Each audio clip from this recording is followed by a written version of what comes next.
All right, guys, I got one more thing to show you today.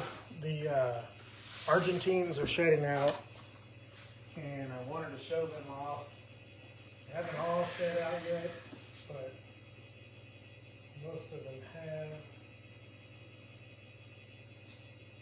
have.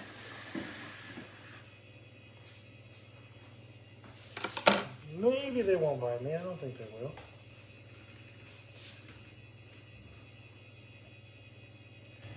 So, see if anybody chimes in here, but this here is a T+. These are pure Argentines. A lot of people don't know that there are some genetic mutations or morphs that are locality specific to Argentine boas. But I do have a group of them here, or I have a pair of them here. And this is one of the offspring from the litter that I had this year. This here is a T+ motley Argentine boa. So you can see the motley gene does some pretty interesting stuff to the Argentine pattern. These can be all the way traced back to Jean Bisset's original animals. Jean Bisset was the, I guess you could say maybe the founder of this line, but they come all the way back to Jean Bisset's original animals that were imported into the United States. The T+ and the motley mutation showed up in the facility of John and Amy Mack years ago. I'm not exactly sure on the date, but years and years ago, a very long time ago. And these are really pretty rare in the hobby. There's not a lot of people. They are produced and there are people working with them, but there's not a lot of people that work with these. The grandparents of my pair come from Buddy Young's facility. I bought them directly from Buddy Young. He had some just breathtaking examples of these. The mother to my breeding pair was Phoebe, and she was absolutely gorgeous, or is, I don't know. But the grandmother to these was purchased from John Mack, produced from John Mack. The grandfather was produced by John Mack, and the grandfather is 25% Max Pink. So there is a little bit of Max Pink in this line, and I think that differentiates mine from others. Not to say that they're better or worse, you know, obviously they're all beautiful animals, but the fact that mine have that Max Pink in them, I feel like gives them a little bit of an edge. You know, I used to go up to a facility, a friend's facility. It was a large locality facility. And he had several different examples of T+ albino Argentines. And I need to make sure I clear my notifications because I think it mutes the volume when I get a notification. But he had several different examples of T+ Argentines, and I could go around that room. He took Buddy's collection when Buddy retired, and I could go around that room and I could identify every T+ Argentine that came from Buddy's collection just by the way they look. They just had a glow about them. The grandmother to these were produced by Bill Gaines. And Bill did an excellent job, according to Buddy. I do not know Bill personally, but Buddy Young says that he credits Bill with refining this T+ gene. You know, and so some of it I think maybe has to do with the Max Pink that's in the line. That's Bob Guerrier. I'm not exactly sure how to say his name. I apologize if I'm mispronouncing. But that's his project, the Max Pink project. But I think between that max pink blood that's in these, even though it's not a lot, and the refinement that Bill Gaines did in his T Plus projects, you know, that I think that separates these, that differentiates this group from others, because I've seen several T Plus Argentines, and honestly, I can pick these out of a group of T Plus Argentines. The Motley Gene is just a icing on the cake. This Motley Gene, as far as I know, is like any other Motley Gene. It is a lethal combination, so you can't breed Motley to Motley, and that creates, you know, a little bit of complication in the project, but it's not something that can't be avoided. The grandfather to these was a regular Motley. He was Het T Plus, and his nickname was Blue Boy because these have an incredibly blue hue to them as adults. So the normal Motleys are really gorgeous, and I've debated. I have an adult Argentine that is ready to breed. She's never been bred, but she's ready to breed. And I've debated on putting my Motley Het T Plus with her. Those will be possible hets, but half the litter will be Motley, and I think it will, you know, definitely contribute to the amount of these that are in the hobby. I think that it's a delicate balance because it is a lethal gene, so you don't want to flood. It doesn't do any good to flood the market with Motleys, but at the same time, they're so scarce at this point. You know, I don't see the harm in producing a litter or two and just, you know, getting those out in the hobby because they're really, really pretty animals. I'll take Dad out here in just a second and show him off. So this is a Motley T Plus Argentine, and the Argentines have this dragon face to them, and it's so cool looking. This is a T Plus Motley Argentine. And like I said, I just wanted to show these off because a lot of people don't even know that they exist in the hobby. They're like, they think it's the Colombian Motley or, you know, that's just not the case. So here's the T Plus. I'm going to get a regular Motley out. See if I can. Stand by.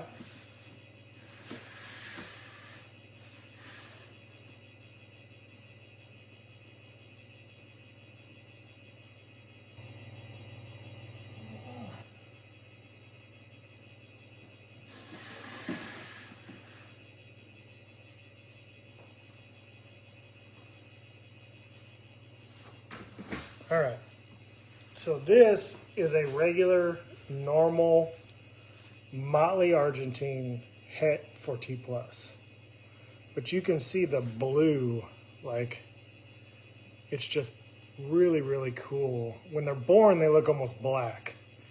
But after they haven't even been separated into their individual tubs. They just had their first shed.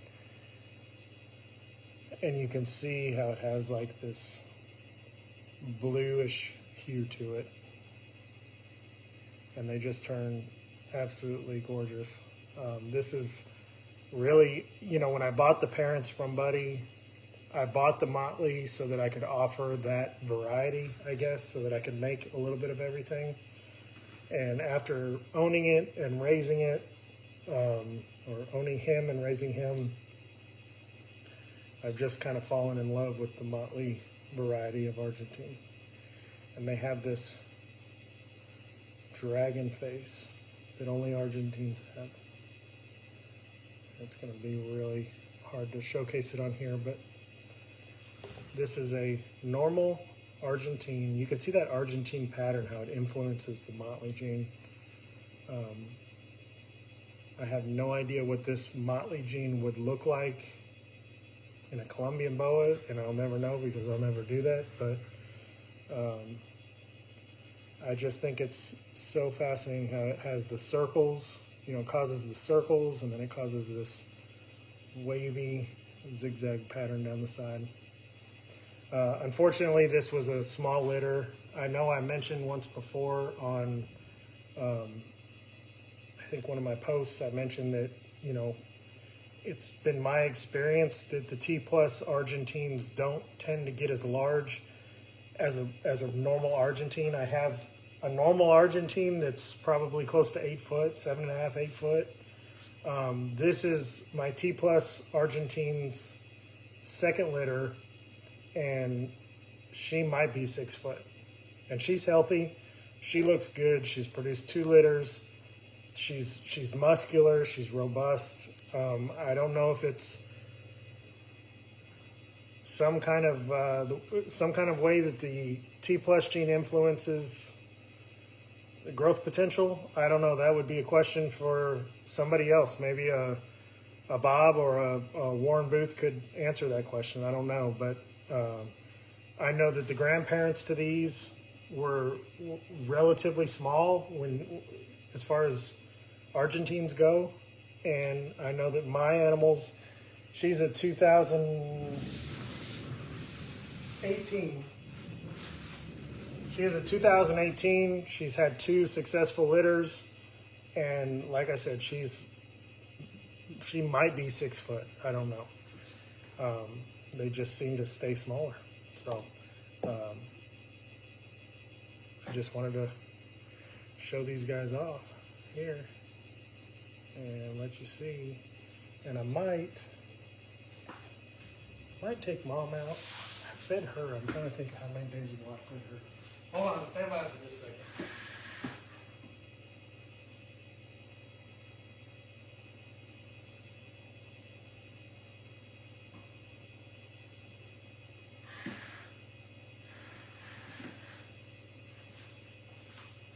All right, let me get Dad out.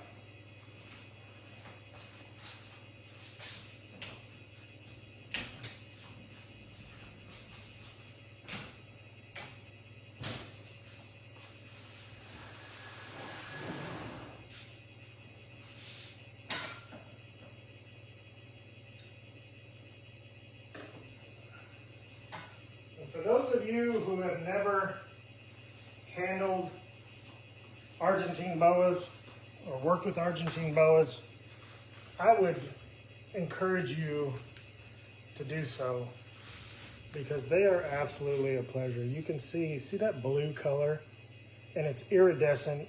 It almost looks like, it reminds me of,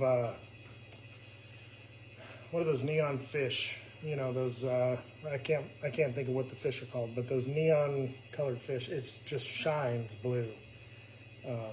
They do have a little bit of browning that happens on the top, you know, but they're just absolutely, let's see if I can get his, this is harder than it looks.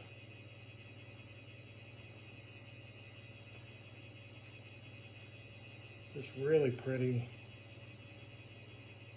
I'm trying to get the top of his head, but I don't know if he's going to let me do it. But you can see when you handle them just how like curious and inquisitive they do grab on, you know, but this is Dad. Now Dad is an 2018, so that makes him 8 years old. And you can see that this is a very, very manageable snake. He's healthy, he's muscular, he's not skinny by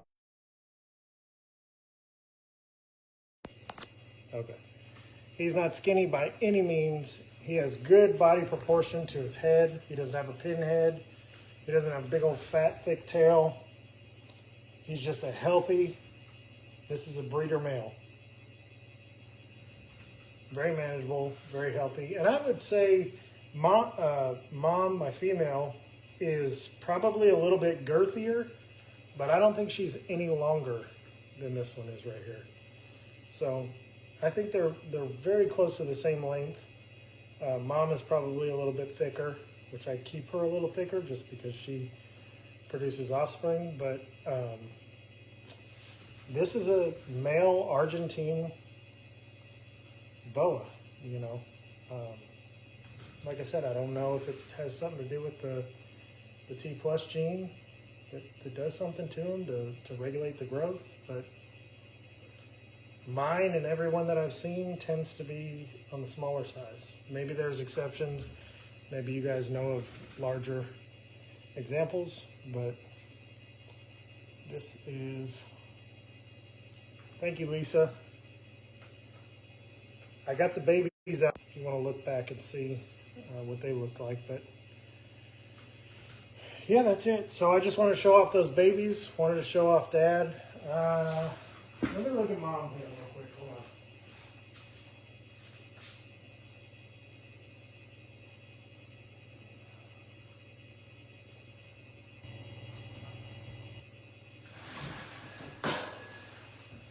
Stand by, guys. Let me see what she looks like. Yeah, she's in shed. She just had that litter. I gave her a meal after that litter, and she went into shed, and so I'm not going to fuss with her right now. But those of you that are just tuning in right now, if you want to rewind and see what the babies look like, I had a T+ Motley. Let me get a T+ out. Hold on. Stand by.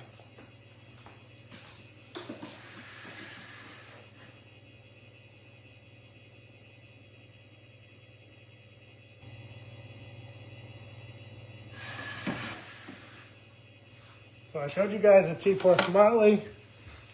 I showed you guys a Motley Het, and this is a normal T+. And you might not be able to appreciate it on here, but she is so pink. And I actually have a male T+ in the rack that I did not produce, that I got from a gentleman at Tinley last year. And you can definitely see the difference between this one and that one that was produced by somebody else. I don't want to sound pompous, but something about the combination that Buddy and Bill Gaines and the Max put together just made some absolutely stellar examples of T+ and Motley T+ Argentine Boas. But you can see these just like literally shed out today. I think I have one left that hasn't shed. And you can just see how calm and inquisitive they are. Now, I will say that Argentines in general, we tend to call them like our little teapots, because once they shed out, probably once I feed these guys and they chill in their individual enclosures for a certain amount of time, Argentines can get a little bit hissy. They make a little noise at you, but they definitely grow out of that in no time. And as you can see here, these, I think handling and interaction is key for that, but these are a pleasure to handle. So that is these. And unfortunately, I don't know if I mentioned or not, but I'm not going to have any of these. These are all spoken for. I'm not going to have any of these available. I'm sorry to say. It's really washed out. Like, you just can't appreciate the amount of pink that's in there in the camera. But this is them. And I'm basically posting it. This is not a sales video. I'm not trying to move any of these. Like I said, they're spoken for. But it's just kind of an awareness video. Just a lot of people still don't know that these even exist. So I thought I would showcase them here and show them off. I'm pretty proud of them. So thank you guys for watching. Sarah has called me. She is off work. So I'm going to end this and I'm going to call her back and talk to her on her ride home from work. Thank you guys. Have a good night, and I appreciate all your support.